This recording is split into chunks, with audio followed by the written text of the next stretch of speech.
رمضان میں خوش آمدید۔ نور علم میں ہمارا آج یہ پروگرام والدین کے بارے میں، والدین کے حقوق کے بارے میں ہے۔ تو آئیں ہم اپنے علماء اکرام سے یہ سوال کرتے ہیں والدین کے حقوق کے بارے میں، ان کی کیا اہمیت ہے ہمارے دین میں، اس کے بارے میں۔ السلام علیکم۔ وعلیکم السلام۔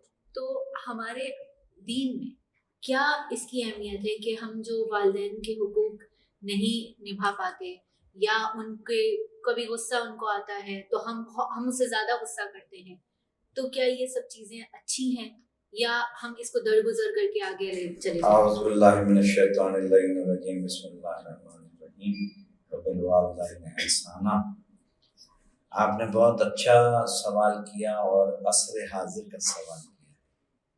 ہم جس معاشرے میں رہ رہے ہیں وہاں کا سب سے پہلے المیہ یہ ہے کہ اس سے پہلے کہ میں قرآن مجید میں والدین کی اہمیت کے بارے میں آپ سے گفتگو عرض کروں کہ ہم اس معاشرے میں زندہ ہیں، سانسیں لے رہے ہیں جس کو ہم کہتے ہیں اسلامی معاشرہ، مگر ہمارے یہاں 70% اور 60% وہ لوگ ہیں جو بہت مالدار ہیں، پیسے والے ہیں، جن کو میں بھی ذاتی طور پہ جانتا ہوں، مفتی صاحب بھی ذاتی طور پہ جانتے ہیں، بڑے بڑے بنگلوں میں رہتے ہیں مگر ان کی مائیں عیدی سینٹر میں اپنے بیٹوں کا انتظار کرتی ہیں۔ اللہ اکبر، اللہ۔ یہ آج کی تہذیب اور تمدن کا المیہ یہ ہے کہ ہم قرآن سے، احادیث سے، اہل بیت سے، صحابہ اکرام رضوان اللہ تعالیٰ علیہ کی زندگیوں سے بہت دور ہو چکے ہیں۔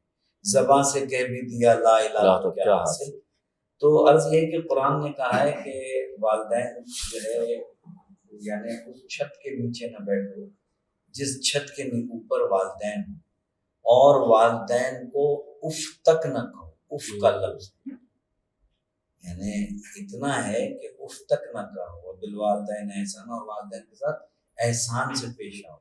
ایک شخص نے کہا آ کے میرے سید و سردار سے، خاتم المرسلین احمد مجتبیٰ محمد مصطفیٰ صلی اللہ علیہ وسلم کی بارگاہ میں آیا اور کہا یا رسول اللہ، میں نے اپنی والدہ کی بڑی خدمت کی ہے، بڑھاپے میں ان کی خدمت کی، یہاں تک کہ میں نے ان کو کاندھے پہ بٹھا کے جو ہے وہ حج کروایا، صفا مروہ کی پہاڑیوں پہ لے گیا، حجر اسود کا بوسہ دلوایا، کہ میں نے اپنی ماں کا حق ادا کر دیا۔ سرکار نے فرمایا، روایت تو بڑی طویل ہے، پورا پروگرام میں ایک ہی روایت میں کر سکتا ہوں، مفتی صاحب بتا سکتے ہیں اس بات کو۔ بالکل تو میرے آقا کریم نے فرمایا کہ تم نے تو وہ حق بھی نہیں ادا کیا جو ایک رات تمہاری ماں نے تمہیں شکر میں رکھا۔ اللہ۔ تو ماں کا جو حق ہے اور والدین کا حق ہے، جناب موسیٰ علیہ السلام کی بات سن لیں اور پھر مفتی صاحب کی طرف میں آؤں گا کہ جب جناب موسیٰ علیہ السلام کی والدہ اس دنیا سے چلی گئیں تو اللہ کے نبی تھے، کلیم اللہ تھے، اللہ سے باتیں کرنے جاتے تھے، جب نکلنے لگے تو اللہ کی آواز آئی کہ اے موسیٰ آج ذرا سنبھل کے نکلنا۔ کہنے لگے کہ پروردگار میں تو روزانہ آپ سے باتیں کرنے آتا ہوں، گفتگو کرنے آتا ہوں، آج کو سنبھل کے نکلوں۔ تو میرے پروردگار نے فرمایا کہ موسیٰ جب تم نکلتے تھے نا، جب تمہارے بعد بیٹھ کے دعا کرتی تھی نا ماں، وہ آج تمہارے درمیان میں، یعنی اللہ کے نبی کلیم اللہ سے اللہ کہہ رہا کہ ماں کی عظمت۔ یہاں دیکھیں حدیث قدسی میں اللہ نے کیا کہا کہ میں 70 ماؤں سے زیادہ محبت کرتا ہوں۔ یہ بھی کہہ سکتے تھے اتنے رشتے تھے کہ 70 بھائیوں سے زیادہ، 70 ماموں سے، 70 چچاؤں، بڑے محترم رشتے تھے، مگر واحد ماں کا اتنا عظیم ترین رشتہ ہے کہ اس کے برابر کوئی رشتہ آ ہی نہیں سکتا۔ وہ کہتے ہیں نا کہ جب بچہ پیشاب کر دیتا ہے تو ماں گیلے میں چلی جاتی ہے سردیوں میں اور بچے کو سوکھے پہ لٹا دیتی ہے، تو مجھے کیا عظمت ہے ماں کی۔ بالکل بالکل، میں جیسے کہ حضرت نے بیان فرمایا اسی طرف روشنی ڈالوں گا۔ جیسے قرآن میں اللہ نے واضح فرمایا وبالوالدین احسان، اپنے والدین کے سامنے جو ہے اپنے والدین کے ساتھ احسان کے ساتھ پیش آؤ۔ اب آپ ذرا غور کریں کہ قرآن کہہ رہا ہے کہ والدین کے ساتھ احسان کرو۔ احسان سے کیا مراد ہے کہ جس طرح بچپن میں تم کچھ بولنا نہیں جانتے تھے، تم کچھ کہنا نہیں جانتے تھے، انہوں نے تم پر رحم کیا۔ مثال کے طور پہ آپ نے دیکھا ہوگا جب چھوٹا بچہ روتا ہے تو عام انسان کیسے سمجھے گا کہ اسے پیاس لگی ہے، بھوک لگی، لیکن وہ ماں ہوتی ہے کہ جانتی ہے میرا بچہ بھوکا ہے یا پیاسا ہے. اسے پتا ہوتا ہے کہ بچہ ابھی جو رو رہا ہے اسے بھوک لگ رہی ہے، اسے پتا ہوتا ہے کہ بچہ ابھی جو رو رہا ہے یا اسے پیاس لگی. تو وہ رحم کا مادہ جب اسے کوئی کھانے اور پینے کو دے نہیں سکتا تھا وہ ماں عطا کرتی ہے. اس طرح باپ ایک ایسی چھاؤں کہ دن بھر کماتا ہے، دن بھر محنت کرتا ہے، کس لیے کہ میری اولاد، اس کی پرورش، اس کی غذا کا انتظام ہو جائے. تو اب ان کے ساتھ اللہ نے فرمایا کہ تم ان کے ساتھ ایسا ہی سلوک کرو جیسا بچپن میں تمہارے ساتھ انہوں نے کیا، کہ تم پر رحم کیا، تم بھی ان پر احسان کرو. کہ اگر جب وہ بڑھاپے میں پہنچ جائیں، چاہے دونوں چاہے ان میں سے ایک، تو ان کے ساتھ صلہ رحمی کرو. اور پھر جیسے فرمایا ہے نا کہ ان کے سامنے اف بھی مت کرو. اف سے کیا مراد ہے کہ آج اولاد کو آپ دیکھیں کہ ماں باپ ایک کام کو اگر 2 سے 4 مرتبہ بھی کہہ دیں نا تو عجیب سی کیفیت ہو جاتی ہے کہ پتہ نہیں بار بار کیوں ہم سے کام کہا جا رہا ہے، پتہ نہیں بار بار ہمیں کیوں بتایا جا رہا ہے. یہاں تک کہ آپ دیکھیں ماں باپ کا مقام و مرتبہ کیا ہے. میرے نبی نے فرمایا ایک طرف اپنے والد کو بٹھاؤ اور ایک طرف اپنی والدہ کو بٹھاؤ. والد کو بٹھایا، والدہ کو بٹھایا. حضور نے فرمایا اس نے ابھی عمرہ نہیں کیا، اس نے ابھی حج نہیں کیا، پیار بھری نگاہ سے باپ کو دیکھا، پیار بھری نگاہ سے ماں کو دیکھا. اللہ نے ایک نہیں 100 مقبول حج اور 100 عمرے کا ثواب دیا. کتنا بڑا مقام ہے کہ ماں باپ کا. تو ماں باپ کی عظمتوں کو اگر آپ بات کریں تو سب سے پہلے میں چاہوں گا کہ والدین کی جس طرح حضرت نے بیان فرمائی، میں والد کی طرف لے کے چلتا ہوں کہ والد کا اسلام میں مقام مرتبہ کیا ہے. حضور اکرم صلی اللہ علیہ وسلم نے فرمایا تم اگر جاننا چاہتے ہو کہ اللہ تم سے راضی ہے کہ ناراض ہے تو ایک کام کرو، اپنے والد کو دیکھو. تمہارے والد اگر جائز کام میں تم سے راضی ہیں تو اللہ تم سے راضی ہے. اگر تمہارے والد جائز کام میں تم سے ناراض ہیں تو اللہ تم سے ناراض ہے.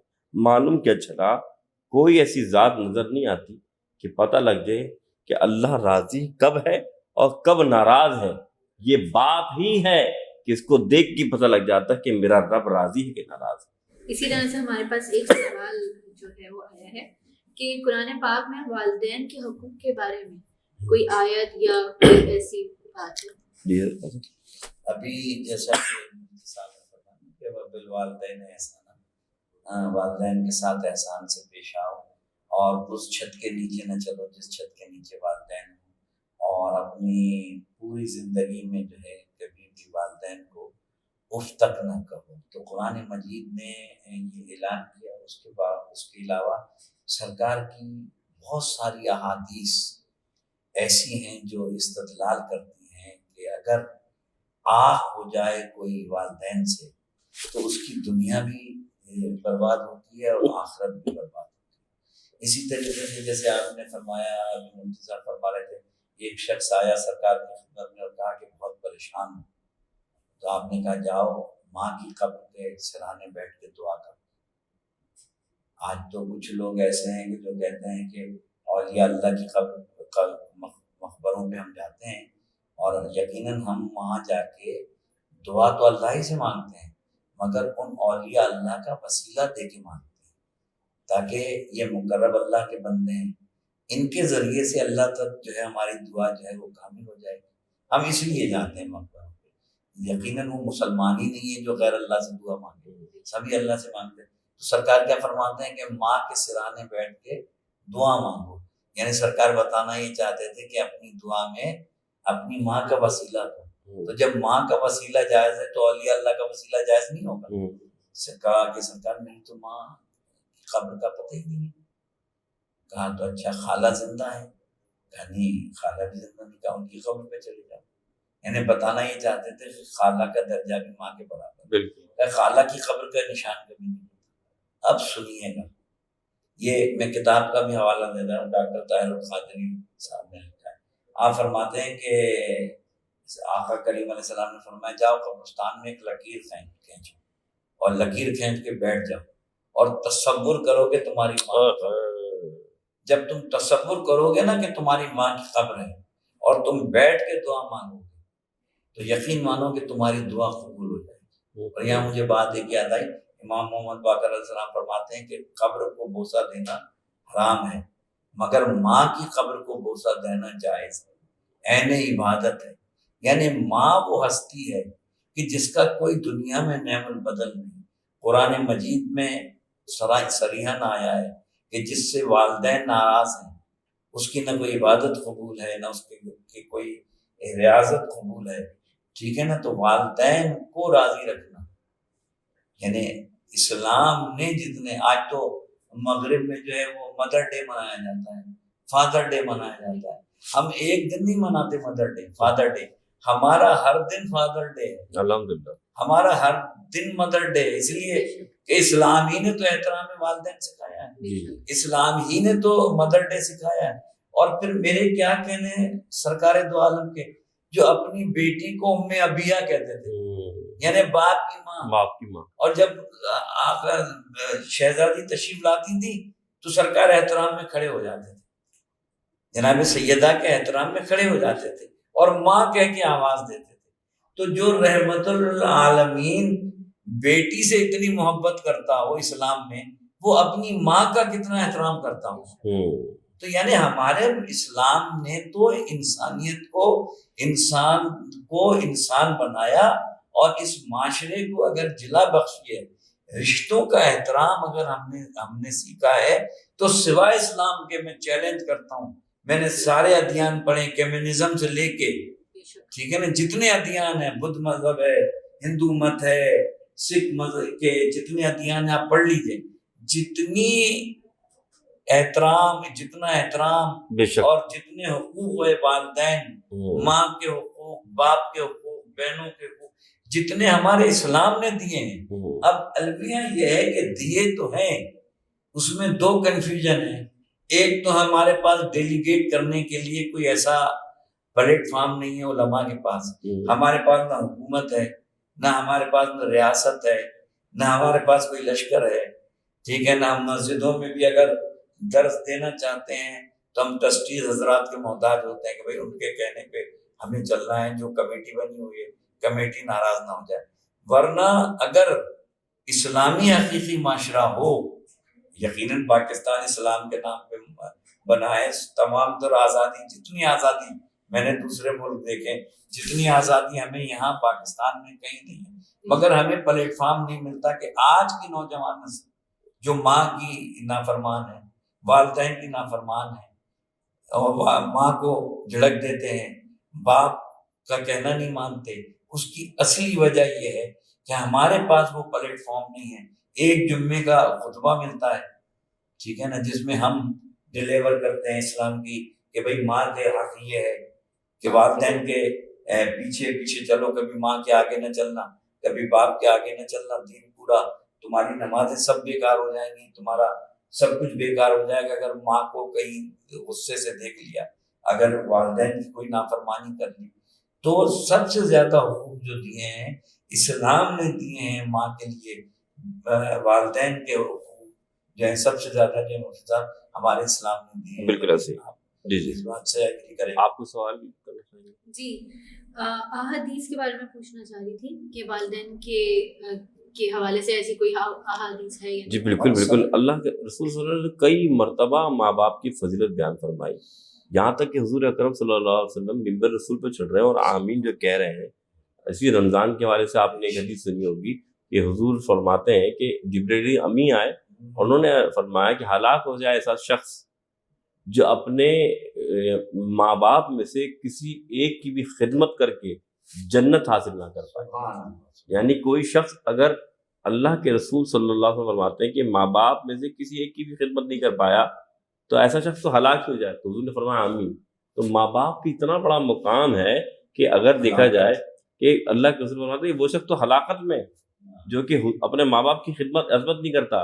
مثال کے طور پر اگر آپ دیکھا جائے کہ اللہ نے ماں باپ کا مقام کتنا بلند کیا ہے اس کا اندازہ آپ اس طرح سے لگائیے کہ رسول کریم صلی اللہ علیہ وسلم نے فتح مکہ ہوئی، فتح مکہ، تو صحابہ کرام آئے اور آ کے کہتے ہیں یا رسول اللہ مکہ فتح ہو گیا ہے، ہم نے نظر مانی، نظر آپ اسلام میں منت کو کہتے ہیں، تو نظر مانی، کیا نظر مانی ان صحابہ کرام نے کہ جب مکہ فتح ہوگا تو ہم کعبے کی نچلی سطح کو چومیں گے، کعبے کو چومیں گے.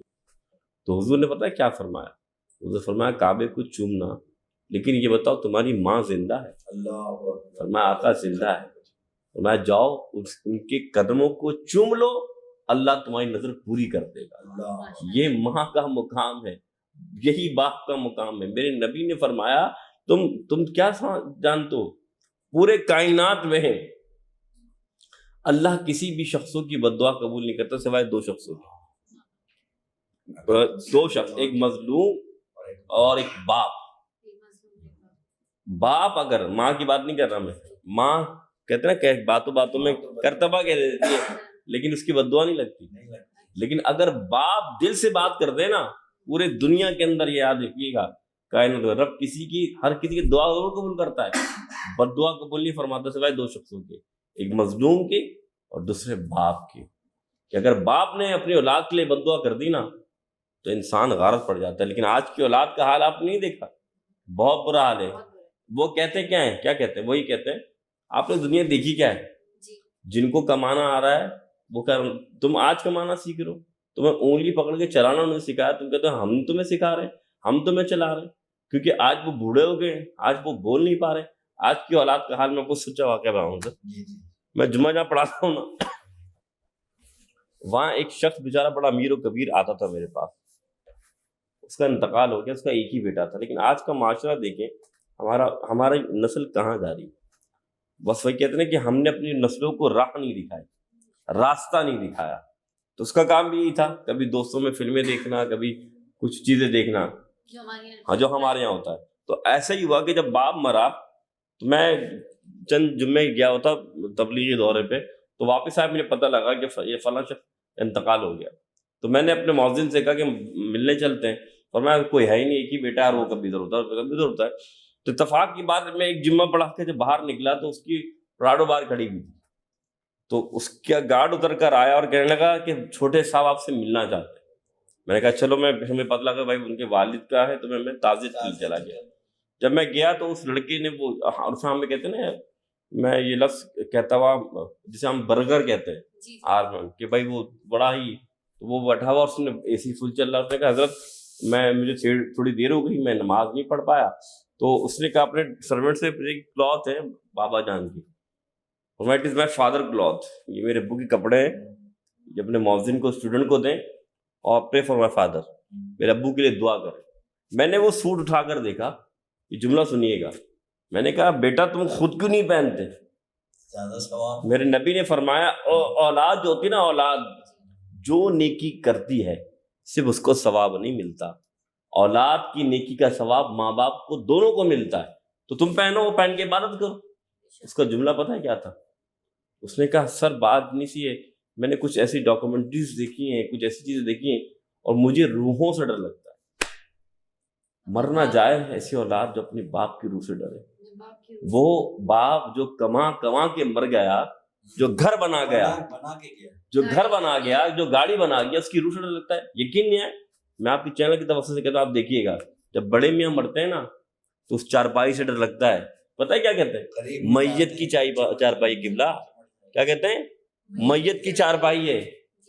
جو ماں کے کپڑے ہیں نا اسے کس کو دیتے ہیں؟ ماسی کو دیتے ہیں. لیکن ہمارے اسلاف کو اٹھا کے دیکھیں سومناتھ کا مندر فتح کیسے ہو گیا تھا. محمود غزنوی رحمۃ اللہ کی والدہ کا جو کرتا تھا اس کے وسیلے سے دعائیں کی تھی. حضرت یعقوب علیہ السلام کی جو آنکھیں تھی وہ کیسے آئی تھی؟ تو بات یہی ہے کہ ہم اپنے ماں باپ کا ادب نہیں کریں گے تو ہلاکت میں پڑیں گے. مفتی صاحب مجھے یہ بات یاد آ گئی، جناب اویس کرنی رضی اللہ عنہ، بالکل بلند پایا شخصیت، بے شک. ایمان لائے سرکار کو دیکھا نہیں تھا، مگر ماں ایمان نہیں لائی تھی. اب چلے مدینے سرکار کی زیارت کرنے. جب مدینے تشریف لائے تو پتہ چلا کہ سرکار جو شام گئے، مگر ماں نے وعدہ کیا تھا کہ شام سے پہلے آ جائے. اب یہ عشق میں تڑپ رہے تھے کہ سرکار کا دیدار کرنا.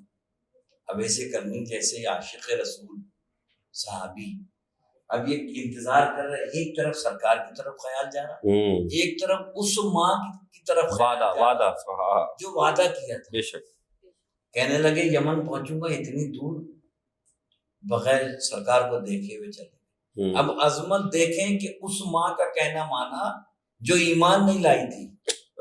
سرکار جیسے میرا آقا تشریف لائے مدینے میں پہلا قدم رکھا، سرکار نے فرمایا مجھے تو اویس کرنی کی خوشبو آ رہی۔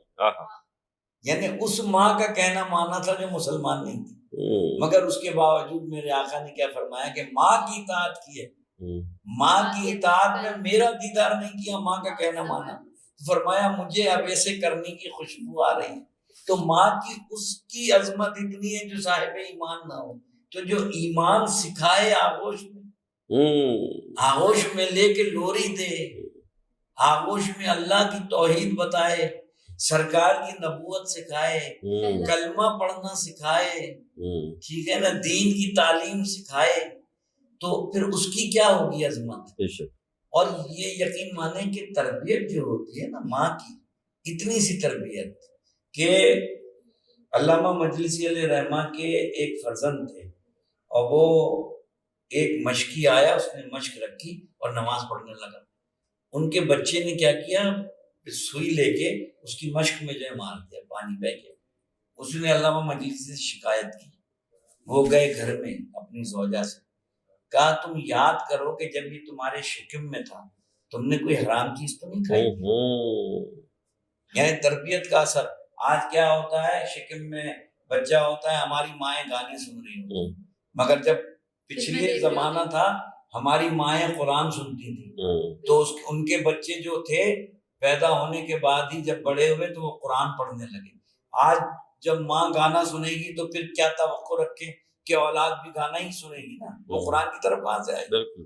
تو انہوں نے، ماں نے جواب دیا علامہ مجلسی کی زوجہ نے، کہ ایک دفعہ میں جو ہے گئی باغ میں، یہ بچہ میرے شکم میں تھا، مجھے کھٹی چیز کھانے کی خواہش ہوئی، تو میں نے پن مار کے جو ہے تھوڑا سا میں نے جو ہے انار کا رس جو ہے وہ چوسا تھا، مالی کو بتائے بغیر۔ تو علامہ مجلسی نے کہا وہ جو تم نے حرام کھایا تھا اس کی تربیت کا اثر اس بچے میں آیا، کیا اس نے مشکیزہ میں چھید کر کے اس کا پانی نکالا۔ تو ماں کی تربیت کا اثر، یہ سلام کریں ہمارے اسلام نے کہ ماں آج سکھاتی ہے، بچے کو پڑھاتی ہے، لکھاتی ہے، بیسیاں ڈال کے ماں۔ اور جیسے کہ مفتی صاحب نے اتنی خوبصورت بات کی، یہ عین اسلام بات ہے، یہ انہوں نے اپنی طرف سے نہیں کی، کہ باپ کی تو بد دعا لگ جاتی ہے، مگر ماں جتنی بھی بد دعا کرے نا، اتنا قریبی رشتہ ہے کہ ماں کچھ بھی کہہ دے وہ بد دعا کبھی لگتی نہیں۔ جی آپ دونوں کا بہت بہت شکریہ۔ اور یہ بات سچ ہے کہ ہم آج اپنے ماں باپ کی عزت، ان کا احترام نہیں کرتے، اور یہ بہت افسوس کی بات ہے کہ آج اگر ہم سے وہ کوئی بھی چیز مانگتے ہیں، یا ہم سے وہ پانی بھی مانگتے ہیں، تو ہم بہت جھڑک کے ان کو دیتے ہیں، یا کبھی ہم نہیں دے پاتے۔ تو یہ ہم سب کے لیے بہت افسوس ہے، اور ہمیں چاہیے کہ ہم اس عادت کو اپنی تبدیل کریں۔ تو آپ لوگوں کا بہت بہت شکریہ ہمیں اتنی اچھی بات بتانے کو، ہمیں اتنا اچھا ہمیں سمجھانے کو۔ تو یہ سیگمنٹ آج یہاں پر اختتام کرتے ہیں۔